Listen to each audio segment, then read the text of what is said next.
आकाशवाणी है। कोविड-19 विशेष कार्यक्रम के अंतर्गत प्रस्तुत है कोरोना वायरस संक्रमण की वर्तमान स्थिति पर चर्चा, जिसे प्रस्तुत कर रहे हैं आकाशवाणी संवाददाता नवीन सक्सेना। इस कार्यक्रम में आमंत्रित स्वास्थ्य विशेषज्ञ हैं नई दिल्ली के अखिल भारतीय आयुर्विज्ञान संस्थान के डॉक्टर पीयूष रंजन। नमस्कार। कोरोना जागरूकता श्रृंखला के आज के इस कार्यक्रम में आप सभी का स्वागत है। कोरोना वायरस के भारत में अब तक 2 लहरें आ चुकी हैं और दूसरी लहर ने तो जमकर कहर मचाया था। सब जानते हैं, लगभग पूरा हेल्थ सिस्टम जो था वो हिल गया था। काफी लोग संक्रमित हुए थे और कई लोगों ने अपनों को खोया भी था। इन सब के बीच विशेषज्ञ कोरोना की अब तीसरी लहर की आशंका जो है उसे पहले से ही जाहिर कर चुके हैं। दूसरी लहर में काफी संख्या में लोग संक्रमित न हो, इसके लिए भारत सरकार ने तेजी से टीकाकरण अभियान भी चलाया है। लोगों को वैक्सीन लगाने के लिए जागरूक किया जा रहा है ताकि उन्हें जल्द से जल्द टीके की दोनों डोज भी दी जा चुके। करोड़ों लोगों को टीका लग चुका है, लेकिन वैक्सीन लगने के बाद भी बहुत सी ऐसी बातें हैं जिन पर हमें खासतौर पर ध्यान देना होगा ताकि कोरोना की तीसरी लहर अगर आती है तो हम उससे बच सके। लगातार हम कोरोना जागरूकता श्रृंखला कार्यक्रम चला रहे हैं। करीब 1.5 साल से ऊपर हमें हो चुका है। कोशिश करते हैं कि आप हमारे विशेषज्ञों की राय माने, हमारे डॉक्टर्स की राह माने और जहां तक हो सके अपने आप को कोरोना से बचा के रखें। आप खुद बचेंगे तो परिवार बचेगा और समाज बचेगा। बहरहाल आज के इस अंक में हमारे साथ हैं अखिल भारतीय आयुर्विज्ञान संस्थान एम्स के डॉक्टर पीयूष रंजन। डॉक्टर पीयूष, कार्यक्रम में स्वागत है आपका। धन्यवाद नवीन जी, आपको नमस्कार और सभी सुनने वाले देश के तमाम श्रोताओं को मेरा नमस्कार जी। डॉक्टर पीयूष, अमूमन देखा जाता है कि वैक्सीन लगने के बाद लोगों को शरीर में कुछ कमजोरी सी लगती है। हालांकि लोग इसे वैक्सीन के साइड इफेक्ट के तौर पर देख रखे हैं। ऐसे में उन्हें एक भय है, एक डर है कि क्यों हम वैक्सीन लगाएं। दूसरा, उनमें एक थोड़ा सा ओवर कॉन्फिडेंस भी हम कह सकते हैं कि भाई मुझे तो कोरोना हुआ नहीं है, पहली लहर में भी नहीं हुआ, दूसरी लहर में भी नहीं हुआ। इसका अर्थ ये हुआ कि मुझ में तो एंटीबॉडीज बहुत ज्यादा डेवलप हैं, मुझे तो कोरोना हो नहीं सकता। और जब मुझे कोरोना हो नहीं सकता तो मुझे वैक्सीन की क्या जरूरत है। ऐसे लोगों को हम कैसे समझाएंगे? क्योंकि आपने 2 अलग अलग स्पेक्ट्रम के एंड को बड़े ही अच्छे ढंग से छुआ है जी। हम सबों को इस बात का ध्यान रखना है कि वैक्सीन जो कोई भी है, वर्तमान समय में जो कोविड टाइम्स का विज्ञान है वह हमें ये बिल्कुल स्पष्ट ढंग से ये बताता है कि इस महामारी से तभी हम निजात पा सकते हैं जब तक कि पूरे विश्व की 80% जनसंख्या या तो इस बीमारी से इन्फेक्टेड होकर के ठीक हो जाए, नंबर 1, या फिर वो वैक्सीनेटेड हो जाए जी, जिसे कि हम लोग हर्ड इम्यूनिटी का कंसेप्ट कहते हैं। तो इन्फेक्टेड होने के बाद खतरा ये होता है कि 3 से 4% लोगों की मृत्यु हो सकती है और लगभग 10 से 15% लोग जो हैं वो गंभीर रूप से जो कोविड बीमारी होती है उससे ग्रसित हो सकते हैं, जो एल्डरली एज में हो सकते हैं। तो वैक्सीन वो एक तरीका है जिसमें कि बहुत थोड़े से साइड इफेक्ट, थोड़ी सी कमजोरी, बुखार या और सारी चीजों के बाद जो है लोग जो है वो ठीक हो सकते हैं और उनके अंदर वो नेचुरल इम्यूनिटी आ सकता है जो कि नेचुरल इन्फेक्शन के बाद आता है। ये एक पहली बात। जहां आपने दूसरे स्पेक्ट्रम की बात की कि लोगों का ओवर कॉन्फिडेंट होना, ये लोगों का ओवर कॉन्फिडेंट होने के बारे में इस बात को हम सबों को ध्यान रखना है कि वैक्सीनेशन जस्ट एक अतिरिक्त सुरक्षा कवच है। वो सुरक्षा कवच जो कि आपको मास्क पहनने से, सोशल डिस्टेंसिंग रखने से और कोविड अप्रोप्रिएट बिहेवियर का पालन करने से होता है, उसी के साथ साथ एक असरदार सुरक्षा कवच है, लेकिन यह फुल प्रूफ नहीं है। इसके बाद भी आपको वैक्सीन लेने के बाद भी आपको तमाम जरूरी, जैसे कि हम लोग कहते हैं कि वो कोविड अप्रोप्रिएट बिहेवियर, उसका पालन करते रहना है ताकि आप खुद को भी बचा पाएं और वैक्सीन लेने के बाद भी आप कैरियर होकर के जो वो बाकी लोग जो कि इस सोसाइटी में वैक्सीनेटेड नहीं हो पाए हैं उन तक आप इन्फेक्शन को पहुंचाने वाले जो, जिसे कि हम लोग कहते हैं एक वेंडर की तरह जो है आप ना हो जाए। जी। डॉक्टर पीयूष, आपने हर्ड इम्यूनिटी की बात की। जब से संक्रमण शुरू हुआ है अक्सर हम हर्ड इम्यूनिटी की बात करते हैं। इतने व्यक्तियों को टीका लग चुका है, इतने व्यक्तियों को संक्रमण हो भी चुका है, भले ही वो एसिम्प्टोमेटिक रहे हो या सिम्प्टोमेटिक रहे हो, क्या अभी भी हर्ड इम्यूनिटी आने में देर है? देखिए, जैसे जैसे समय बीतता जा रहा है वैसे वैसे लग रहा है कि हम लोग इसके नजदीक पहुंच रहे हैं जी। देखिए, इसमें दो अलग अलग बातें हैं। कोविड साइंस जो है, अभी जो यह बीमारी नहीं है, हमें अभी इसके बारे में बहुत सारी चीजें नहीं पता जी। हमें जैसे पहले बिल्कुल शुरू में जो कोविड जो एक जो रेस्पिरेटरी वायरस के जिस ग्रुप का ये था, तो उसमें हम लोगों ने ये देखा था कि एक बार इन्फेक्टेड हो जाने के बाद लाइफ लॉन्ग इम्यूनिटी हो जाती है। जैसे कि कुछ दूसरे वायरल इलनेस जैसे मीजल्स और इन सभी चीजों में देखा गया था। लेकिन जैसे जैसे समय बीता जा रहा है, हम लोग बतौर साइंस में ये देखते जा रहे हैं कि अभी भी जो है वो री इन्फेक्शन के भी कुछ केसेस आने शुरू हो गए हैं। तो हमें ये नहीं पता कि जो प्रोटेक्टिव इम्यूनिटी है वो नेचुरल इन्फेक्शन हो या वैक्सीनेशन के बाद की जो एंटीबॉडी हो, वो कितने समय तक रहेगी। तो एक मोटे अनुमान के तौर पर ये बात हम जो सामने आ रही है वो ये है कि लगभग 9 महीने से 1 साल तक ये प्रोटेक्टिव इम्यूनिटी या एंटीबॉडी टाइटर जो है हाई लेवल तक रह सकता है। हर्ड इम्यूनिटी में जो आपने ये पूछा है कि एक विज्ञान का ये होता है, कोई भी नई पैंडेमिक जब आती है तो जब भी एक क्लोज कम्युनिटी में जब 80% लोग अगर वैक्सीनेटेड हो जाते हैं, या तो वैक्सीनेटेड हो जाएं या फिर नेचुरल इन्फेक्शन के द्वारा इम्यूनाइज या प्रोटेक्टिव एंटीबॉडी उनके अंदर पाने लग जाए, तब वह एक मेजर हेल्थ हैजार्ड और हेल्थ प्रॉब्लम उस पर्टिकुलर सोसाइटी कम्युनिटी में नहीं रहती है। अभी जैसे जैसे ये बात आगे बढ़ रही है, तो उसमें हम लोग जैसे कोविड में एक्चुअली होता क्या था कि वो बहुत तेजी से फैलता है, और उसके बाद जो जितनी भी हमारे जो हेल्थ केयर गिविंग जो फैसिलिटीज है वो बिल्कुल चोक्ड हो जाते हैं, जिसके कारण मोर्टेलिटी ज्यादा बढ़ जाती है। तो अभी भी मुझे लगता है कि मेरा एक अनुमान जो फर्स्ट वेव और सेकेंड वेव के बाद लगता है कि अभी हम लोग अभी भी इससे दूर हैं। इसलिए जो भी वैक्सीनेशन का जब कभी भी लोगों के पास ऐसा मौका मिले तो वो जरूर वैक्सीनेटेड लगाएं, और वैक्सीनेशन लगाने के पहले और लगाने के बाद भी जितने भी ज्यादा और जितने भी सारे सुरक्षा के जो उपाय हैं, कोविड एप्रोप्रिएट बिहेवियर है, उसका रिलीजियसली और रिगरसली पालन करते हैं। डॉक्टर पीयूष, हार्ड इम्यूनिटी पे ही एक जिज्ञासा और मन में उठती है, क्या जो अदर कम्युनिकेबल डिसीज हैं जैसे इन्फ्लुएंजा है या कुछ और है, तो क्या उनमें हार्ड इम्यूनिटी आ चुकी है या केवल इसी वायरस को लेकर हार्ड इम्यूनिटी की बात की जा रही है? देखिए, हर्ड इम्यूनिटी एक नोन फेनोमेना है। तो हर्ड इम्यूनिटी किसी भी नए एंटीबॉडी में, जैसे पोलियो के केस में भी जो है हम लोग हर्ड इम्यूनिटी की बात करते थे कि पोलियो के ड्रॉप्स जब अगर किसी पर्टिकुलर कम्युनिटी में 80-90% लोग जब ले लेते तो ये बाकी दूसरे और नए जन्मे बच्चे को भी हर्ड इम्यूनिटी के द्वारा बचाता है। आपने दूसरे वायरस की बात की, इन्फ्लुएंजा बहुत कॉमन है। हर कोई जो है वो ऐसा अपनी जिंदगी में लगभग हर साल में 1 बार 2 बार जो है वो सर्दी उसे हो जाती थी, जिसे हम लोग सीजनल फ्लू कहते थे। तो उसमें जो हर्ड इम्यूनिटी इसलिए कारगर नहीं हो पाती है क्योंकि इन्फ्लुएंजा का जो वायरस होता है वो बहुत जल्दी उसमें म्यूटेशन अपना चरित्र जो है वो बदल देता है। जी।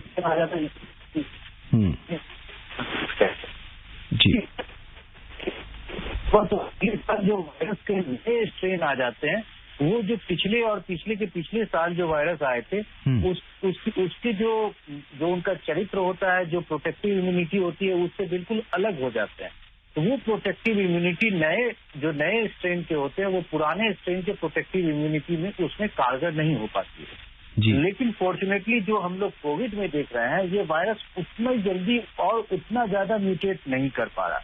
तो इसका आपने ये असर ये भी देखा हो कि जो नए वेरिएंट्स भी आ रहे हैं, उन नए वेरिएंट्स के अगेंस्ट भी जितने भी हमारे जो पुराने वैक्सीन हैं, चाहे वो इंडिया के कोविशील्ड हो या कोवैक्सीन हो या विश्व में जो है मेडोर्ना और फाइजर की जो वैक्सीन हुई, एस्ट्राजेनिका की जो वैक्सीन हुई, वो सारे वैक्सीन जो नए वेरिएंट्स पर भी अभी तक उतने ही कारगर हैं। तो ये राहत की बात है। लेकिन जो हर्ड इम्यूनिटी की बात है, जो आपका सवाल था कि ये एक विज्ञान का, चिकित्सा विज्ञान का एक पुराना और नोन फेनोमेना है, और अलग अलग बीमारियों में इसे पहले से जाना गया था, और हालांकि ये थोड़े परिवर्तन के साथ सभी बीमारी में कहीं न कहीं इसका रोल रहता है। जी डॉक्टर पीयूष, हम इस पे आगे चर्चा अपनी जारी रखेंगे। इस बीच हमारे पहले श्रोता जो हैं उत्तर प्रदेश के सीतापुर से मोहम्मद आरिफ हमसे जुड़ चुके हैं। मोहम्मद आरिफ, कार्यक्रम में स्वागत है आपका। जी सर, नमस्कार। नमस्कार, क्या जानना चाहते हैं आरिफ साहब? जी सर, ये जानना चाहते हैं जैसे कोविड-19 के बारे में खास करके ये जानना चाहते हैं, जैसे टीका जब हमारे लग गया है, अब टीका लगने के बाद मतलब हमें किसी चीज का ध्यान रखना है या इसका कोई जरूरी नहीं कि ध्यान रखें ना रखें, अपनों को प्रॉब्लम नहीं होगा इस टीका लगने के बाद? डॉक्टर, ये अमूमन हर किसी का सवाल यही है कि टीका लगने के बाद अब क्या वही सावधानियां जो जिसे हम कोरोना एप्रोप्रिएट बिहेवियर कहते हैं अपनानी पड़ेगी या उसे छोड़ के हम बिल्कुल स्वच्छंद हो जाए पहले की तरह? नहीं, अभी जब तक इलाज नहीं तब तक ढिलाई नहीं। जी, वैक्सीन जो है वो एक प्रोटेक्टिव मेजर्स है, जैसे कि आपके बाकी और दूसरे कोविड एप्रोप्रिएट बिहेवियर है। इसलिए मेरा आग्रह रहेगा, मैं बार बार इस बात को दोहराते हुए नहीं थकूंगा कि वैक्सीन एक अतिरिक्त सुरक्षा कवच है, इसको लेने में हिचके नहीं, लेकिन लेने के बाद भी सतर्कता को छोड़े नहीं। जी, तो ये एक बात जिसे बार बार हमारे स्वास्थ्य विशेषज्ञ कह रहे हैं, एक कहावत है कि हमें गांठ बांध लेनी चाहिए कि भले ही हमें कोरोना के दोनों वैक्सीन हमें लग चुके हों, हमें कोरोना एप्रोप्रिएट बिहेवियर को नहीं छोड़ना है। और जैसे डॉक्टर साहब ने कहा कि वो बार बार इस बात को दोहराते हुए थकेंगे नहीं, और हम भी लगातार आपसे यही कह रहे हैं कि आपको कोरोना एप्रोप्रिएट बिहेव हर हालत में अपनाते रहना है। बहरहाल अब महाराष्ट्र का रुख करते हैं, वहां से वसंत कोरे हमसे जुड़ चुके हैं। वसंत जी, स्वागत है आपका। नमस्कार सर। नमस्कार वसंत जी, क्या जानना चाहते हैं? सर, मेरा ये सवाल है कि जैसे अंधे लोगों को कोरोना वैक्सीन का डोज लगाना है तो कहाँ जा सकते हैं? जी। और मेरा दूसरा क्वेश्चन ये है, जैसे विकलांग लोगों को कोविड हो जाता है तो उसको हॉस्पिटल में कैसी सुविधा दी जाती है, किस प्रकार की सुविधा दी जाती है? जी, डॉक्टर ये जानना चाहते हैं कि दृष्टिहीन व्यक्ति जो है वो कहाँ जाके वैक्सीन लगवा सकते हैं, और अगर व्यक्ति दिव्यांग है तो क्या उन्हें विशेष सुविधाएं दी जा रही हैं? जी, वो अपने नजदीक के टीकाकरण केंद्र या फिर जो स्वास्थ्य केंद्र है वहाँ पर पता लगा सकते हैं। जरूर जो स्पेशली एबल्ड लोग हैं, जो दिव्यांग जन हैं, उनके लिए जरूर ऐसी सुविधा बनाए जाने का प्रावधान है।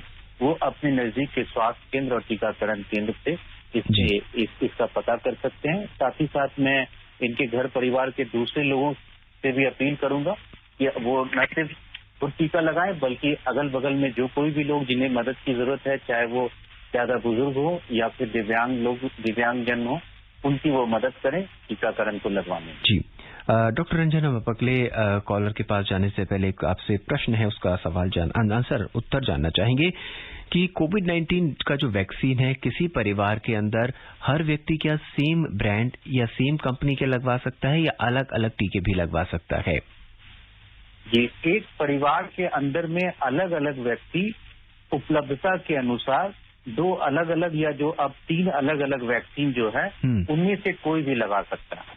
जी, मैं फिर से इस बात को और स्पष्ट कर दूं कि एक परिवार में अगर 5 सदस्य हैं तो वो उस वक्त जो भी वैक्सीन उपलब्ध हो, ये वैक्सीन लगभग एक जैसे हैं, उन वैक्सीन में कोई भी वैक्सीन लगा सकता है। लेकिन कोई एक व्यक्ति विशेष जिसने की पहली डोज किसी एक खास वैक्सीन के लिए है, उसे दूसरा डोज भी अभी के जो गाइडलाइन है उसके अनुसार सेम वैक्सीन की ही सेकेंड डोज लेनी चाहिए।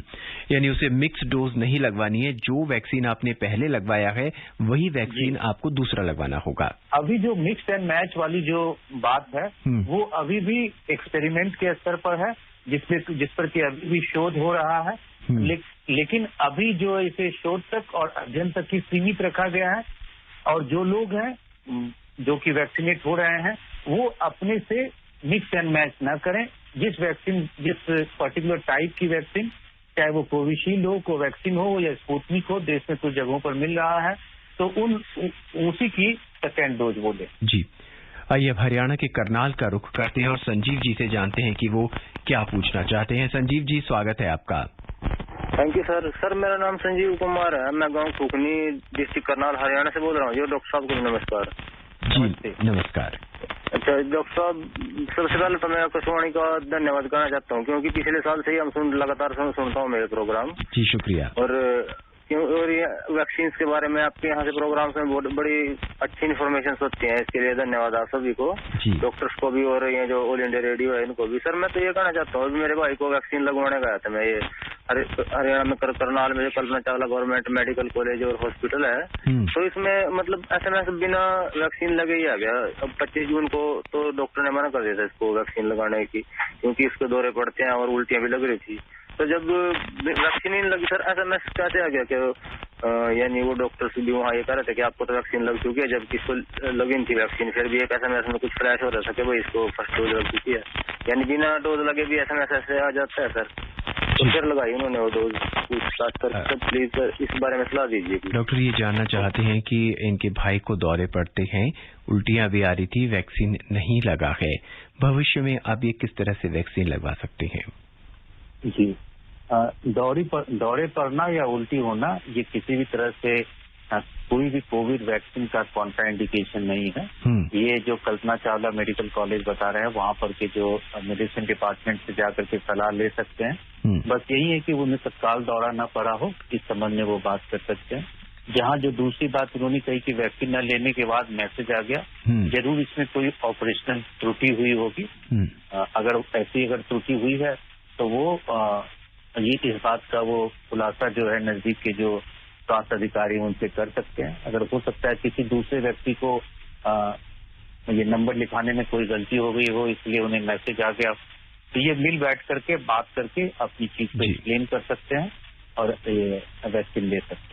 डॉक्टर पीयूष, अगर किसी व्यक्ति को किसी और डिसीज के लिए, किसी और व्याधि या किसी और बीमारी के लिए वैक्सीन लग रखी है, तो ऐसे में कोविड का वैक्सीन लेने के कितने दिनों बाद या कितनी देर बाद वो अपना जो नॉर्मल वैक्सीन है डिसीज का वो लगवा सकते हैं? देखिए, इसमें अलग अलग तरह के वैक्सीन होते हैं। कुछ लाइव एटेन्यूएटेड वैक्सीन होते हैं, कुछ जो टॉक्सॉइड वैक्सीन होते हैं, कुछ किल्ड वैक्सीन होते हैं। तो जो वैक्सीन जो दिया जा रहा है, दो लाइव वैक्सीन के बीच में जो गैप ऐसे रखने के लिए कहा जाता है, तो अलग अलग तरह के वैक्सीन है। और अगर जो किसी भी तरह की वैक्सीन हो जिसमें कि गैप रखने की जाने की जरूरत भी होती है, तो ज्यादा 2 सप्ताह तक रखे जाने की जरूरत होती है। जैसे कुछ वैक्सीन होते हैं, जैसे कि जिसमें कि टॉक्सॉइड वैक्सीन कहते हैं, तो उसमें साइमल्टेनियसली भी लिया जा सकता है, ऐसी कोई बात नहीं। तो इसमें जो अलग अलग तरह के वैक्सीन है, अगर इस तरह की कोई स्थिति उत्पन्न हो तो वो ये हिस्ट्री को जो कोई भी इससे बात हो, वो अपने वो स्वास्थ्य अधिकारी को वो बताएं, और बताने के बाद अगर उन्हें गैप अगर अप्रोप्रिएट होगा तो उन्हें लेने के लिए बताया जाएगा, जो कि मैक्सिमम 2 सप्ताह तक रखा जा सकता है। जी, हमारे अगले श्रोता हैं राजस्थान के जयपुर से प्रकाश। प्रकाश जी, स्वागत है आपका। नवीन जी नमस्कार। जी नमस्कार। डॉक्टर साहब को भी नमस्कार। बहुत बहुत नमस्कार। डॉक्टर साहब से मैं ये पूछना चाह रहा था कि एक तो सर हमारे एक मम्मी को पहली डोज लगी थी, उसको 105 दिन हो गए। तो सर क्या वो दूसरी डोज सही मतलब कामयाब होगी या मतलब नहीं होगी? दूसरा ये पूछ रहा था कि जैसे दूध पीते महिला है, दूध पिलाती हुई, उसको कब लगवाना चाहिए वैक्सीन? जैसे बच्चा अभी हुआ है 3-4 दिन से जी, तो कितने दिन बाद लगवाना चाहिए, ये पूछ रहा था। आपकी माताजी को पहली कौन सी डोज लगी है? कोवैक्सीन? कोविशील्ड।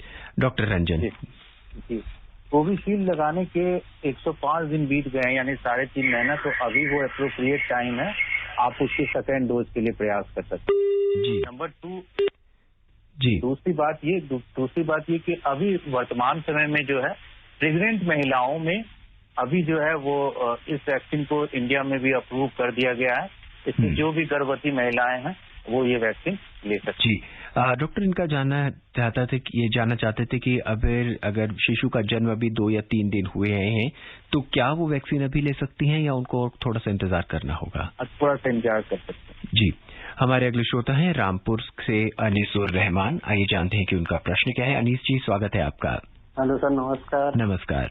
मैं ग्राम धनुपुरा, जिला रामपुर से आपका निमित श्रोता अनीसुर रहमान बात कर रहा हूँ। डॉक्टर साहब जी, कहिए क्या जानना चाहते हैं? जी सर, मैं ये जानना चाहता हूँ सर, कोरोना महामारी का टाइम चल रहा है तो इस टाइम पे हर गांव के अंदर कैंप लग रहे हैं। तो सर वैक्सीन जो लगवाई जा रही है उससे बहुत सारे व्यक्ति डर भी रहे हैं और बहुत सारे लगवा भी रहे हैं सर, और जो नहीं लगवा रहे हैं तो उससे क्या कहना है सर आपका? जी डॉक्टर, एक बार फिर हम आपसे माध्यम से कोरोना जागरूकता और विशेषकर टीकाकरण जागरूकता के बारे में जानना चाहेंगे। जी नवीन जी, मैं इनके प्रश्न को ठीक से सुन नहीं पाया। जी, क्या आप इनके प्रश्न को दोहराएंगे? जी डॉक्टर, ये कह रहे हैं कि इनके गांव में जगह जगह कोरोना टीकाकरण के कैंप लगाए गए हैं, वहां पे कई व्यक्ति अभी भी टीका लगवाने से डर रहे हैं या टीका लगाने के लिए नहीं आ रहे हैं। ऐसे में जानना चाहते थे कि आप उन लोगों को क्या संदेश देना चाहते हैं? जी हाँ, ये बड़ा ही अच्छा ये परिप्रेक्ष्य आज वर्तमान परिप्रेक्ष्य में ये सवाल पूछा गया है। मैं ये बताना चाहूंगा कि वैक्सीन हेजिटेंसी जो कहते हैं, यह एक विश्वव्यापी फेनोमेनन है। अभी हाल में जो है वो विकसित देश अमेरिका में भी ये बताया गया और सीडीसी ने ये चेतावनी भी जारी की हुई है कि अमेरिका में जो पैंडेमिक है वो सिर्फ उन्हीं लोगों तक सीमित है जिन लोगों ने वैक्सीन नहीं लगवाया। जी, और इसी के साथ मैं दूसरा ये मैं खुद जो हमारे अपने एम्स में जो हमारे टीम के द्वारा जो एक अध्ययन किया गया है, उस अध्ययन में ये पाया गया है कि जो वैक्सीन के साथ जो इंक्रीमेंटल डोज लिए जाते हैं, जो डोज के साथ जिन लोगों ने पहले डोज के बाद 14 दिन का समय बिता दिया है, तो उन लोगों की तुलना में जिन्होंने वैक्सीन नहीं ली है उसकी तुलना में बहुत ज्यादा प्रोटेक्शन मिलना शुरू हो गया। और जो फुल्ली वैक्सीनेटेड लोग हैं, यानी दोनों डोज ले लिया उसके 14 दिन के बाद जो है उनमें जो है जो वैक्सीन उनमें डिजीज आरटीपीसीआर पॉजिटिव होने की यानी डिजीज होने की संभावना जो है लगभग 6 गुना तक कम हो गई है। जी, और जिन लोगों में यह डिजीज हो भी गई है वैक्सीनेटेड होने के बाद, उन लोगों में ऐसे लोग जिन्हें की वैक्सीनेटेड नहीं है की तुलना में लगभग 8 से 10 गुना कम चांसेस हैं इस बात के कि आप गंभीर रूप से बीमार होकर के ये पहुंचेंगे। तो इस अध्ययन के द्वारा भी जो पहले एंटीबॉडी रिस्पॉन्स दिखते थे, इसके साथ साथ हमारे खुद के अध्ययन के द्वारा ये अभी हुआ है। अभी नीति आयोग ने भी जो रिसेंटली डाटा 1-2 दिन पहले जो डाटा प्रेजेंट किया है, उसमें ये बात बिल्कुल स्पष्ट हो गई कि रियल लाइफ में भी ये वैक्सीनेशन जो है फुल्ली वैक्सीनेटेड लोग न सिर्फ आरटीपीसीआर पॉजिटिव होने से ये बचाता है, बल्कि अगर जिन लोगों को होता है वह बीमारी इतनी माइल्ड फॉर्म में होती है कि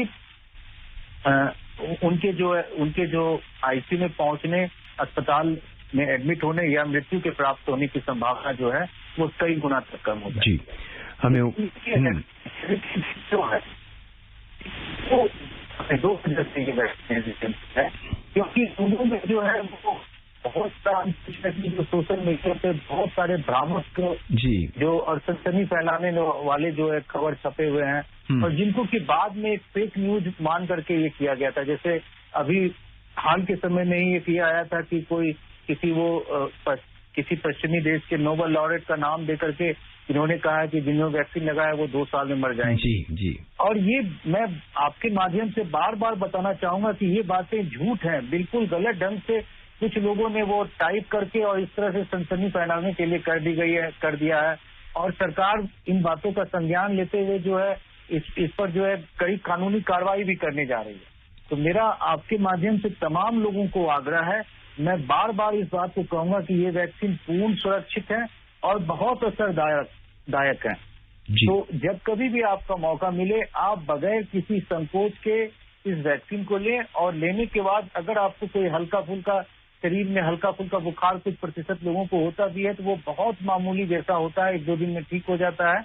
और अपने आसपास के समाज के लोगों को भी कहें। और प्लस सोशल मीडिया के माध्यम से अगर जैसे भ्रामक बातें और भ्रामक जो प्रचार दुष्प्रचार और गलत जानकारी और अफवाह फैलाया जा रहा है, उसको वो आगे आप फॉरवर्ड करने वाले बिल्कुल न बने, बल्कि आप उस चेन को उसी समय ब्रेक करें। जिस किसी ने भी आपको फॉरवर्ड किया है तुरंत उसका खंडन करें और उसको समझाएं। ये जो अभी के समय में इस जैसा भ्रम जो है वो कई लोगों के लिए मृत्यु की वजह बन सकती है। इस तरह के जो भ्रामक विज्ञापन अगर आप देख रखे हैं या भ्रामक मैसेज आ रखे हैं तो ये बहुत घातक और खतरनाक हो सकते हैं। डॉक्टर पीयूष, यहाँ पे कई लोगों का ऐसा सोचना है कि if I don't have a side effect, अगर मुझे इंजेक्शन लगाने के बाद, टीका लगाने के बाद कोई साइड इफेक्ट नहीं हो रहा तो इसका मतलब क्या ये है कि वैक्सीन काम नहीं कर रहा? नहीं, ऐसा बिल्कुल नहीं है। वैक्सीन के समय में चाहे हल्का साइड इफेक्ट हो या बहुत सीवियर साइड इफेक्ट हो, उसकी आपकी इम्यूनोजेनिसिटी और प्रोटेक्टिव वैल्यू से कोई संबंध नहीं है जी। तो ये बात को बिल्कुल दिमाग से में न रखें कि अगर आपको किसी तरह का साइड इफेक्ट, बुखार या ये नहीं हुआ है तो वो आपके अंदर एंटीबॉडी नहीं बनेंगे। लेकिन लगवाने के बाद मैं फिर से एक बार कहूंगा कि आपको जो भी कोविड एप्रोप्रिएट बिहेवियर है और प्रोटेक्टिव जो प्रैक्टिसेस हैं उसको उतनी ही रिलीजियसली और रिगरसली उसका पालन करते रहना है। जी डॉक्टर, कुछ लोग वैक्सीनेटेड होने के बाद, दोनों डोज लगाने के बाद या पहली डोज लेने के बाद अपने एंटीबॉडीज भी चेक करा रखे हैं, ये कितना सही है और इससे क्या फर्क पड़ेगा? अब देखिए, अलग अलग ढंग से जो है वो हमारा बॉडी रिस्पॉन्ड करता है और एंटीबॉडी को जो मेजर करने का जो अभी तरीका है वो भी अलग अलग, वो बहुत स्टैंडर्डाइज नहीं। तो यह इस चीज को वैक्सीनेटेड होने के 14 दिन के बाद एंटीबॉडी को टेस्ट करना, ये जो है अभी एक रिकमेंडेड प्रैक्टिस नहीं है, इसलिए इसको कराने की कोई आवश्यकता नहीं है। लेकिन यह बात जरूर याद रखें कि वैक्सीन लगाने के बाद भी आपको जो कोविड एप्रोप्रिएट बिहेवियर जो है उसका पालन करते रहें। कार्यक्रम में हमारे अंतिम श्रोता हैं बड़ौत से महेश शर्मा। महेश जी, स्वागत है आपका। नमस्कार जी। जी, क्या जानना चाहते हैं महेश जी? हमारे पूरे परिवार ने दोनों डोज ले लिए और हम डोज की तरफ से सुरक्षित हैं और सभी देशवासियों को आग्रह करते हैं कि वे अपनी दोनों डोज लेवें और हमेशा सुरक्षित रहें जी, और आपके बताए हुए नियमों का पालन करें। जी महेश जी, आपका जो मैसेज है, आपका जो संदेश है वो हमारे माध्यम से हमारे सभी श्रोताओं, हमारे सभी लिसनर्स तक पहुंच चुका है। क्या जानना चाहते हैं आप? मैं जानना चाहता हूं, अगर तीसरी लहर आती है उससे बचाव के लिए हमें क्या क्या उपाय करने होंगे, आपको अच्छी तरह समझाना है जी। डॉक्टर, मुख्य जो सवाल है इनका वही है कि, और सभी का यही सवाल है, अगर तीसरी लहर आती है तब हमें उससे बचाव के क्या क्या उपाय करने होंगे? वैक्सीन तो है ही। माननीय प्रधानमंत्री जी ने भी कहा है कि तीसरी लहर का इंतजार न करें, कोशिश ये करें कि तीसरी लहर आए ही नहीं। और इस चीज में जो सबसे बड़ा योगदान जो आप दे सकते हैं वो कोविड एप्रोप्रिएट बिहेवियर का रिलीजियसली और रिगरसली पालन करके, यानी नंबर 1, हमेशा मास्क पहने, सोशल डिस्टेंसिंग मेंटेन करें और कोविड एप्रोप्रिएट बिहेवियर, यानी कि छींकते खांसते समय जो है वो आपको जो सुविधा जो बताई गई है उसका आप ये पालन करते रहें। बार बार अपने आप को अपना हाथ धोएं और अगर आवश्यक न हो तो घर के बाहर निकल करके या भीड़ भाड़ वाली जगह पर न जाए। और जो सबसे इम्पोर्टेंट है कि जब कभी भी आपका मौका हो वैक्सीन लगाएं। और इसके लिए जो एक गोल्डन स्लोगन है वो स्लोगन ये है कि वैक्सीन लगाने से हिचके नहीं, लेकिन वैक्सीन लगाने के बाद सतर्कता बरतने में चूके नहीं। जी डॉक्टर पीयूष रंजन, हमसे जुड़ने के लिए, अपनी विशेष राय हमारे साथ साझा करने के लिए और हमारे लिसनर्स की जिज्ञासा शांत करने के लिए आपका बहुत बहुत धन्यवाद। जी, आपके माध्यम से देश के तमाम लोगों से जुड़ने का मौका मिला, आपका और आकाशवाणी का बहुत बहुत धन्यवाद। जी, चलते चलते हम अपने श्रोताओं को यही कहना चाहेंगे कि मास्क जरूर पहनें, 2 गज की दूरी बनाए रखें और अपने हाथ और चेहरे को लगातार धोते रहें। इसके अलावा भी अगर आपको किसी तरह की कोई सूचना चाहते हैं, किसी तरह का कोई प्रश्न है, तो आप नेशनल हेल्पलाइन नंबर्स 01123978046 या फिर 1075 पर संपर्क कर सकते हैं। बहरहाल आज के इस अंक में बस इतना ही। मुझे यानी नवीन को दें इजाजत। नमस्कार।